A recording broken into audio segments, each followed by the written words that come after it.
You can be deeply anti-Semitic and support the state of Israel. These things go together. They're not antithetical to one another. Often, the methods that we use to claim the earth as ours involve fences, borders. This manifests itself on a private level, from household to household, but it also manifests itself on a national level and at the level of the nation state.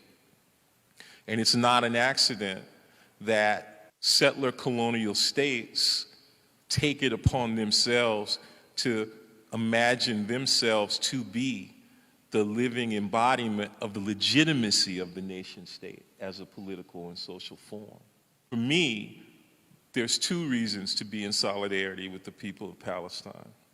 One is because they're human beings and they're being treated with absolute brutality. But the other is that there's a specific resistance to Israel as a nation state.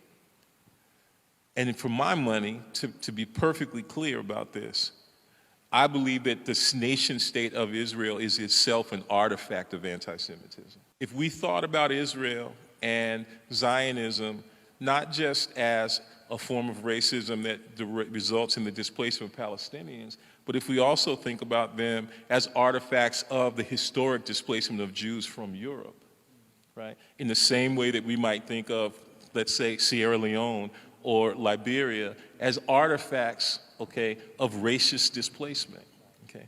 If we think about it that way, okay, and the reason I'm saying this is just to make sure that you know that there's a possible argument against the formulation that criticism of Israel is anti-Semitic. When we know that Donald Trump is a staunch supporter, that people like Pat Robertson in the United States are staunch supporters, that ought to help us to the fact that you can be deeply anti-Semitic and support the state of Israel. These things go together.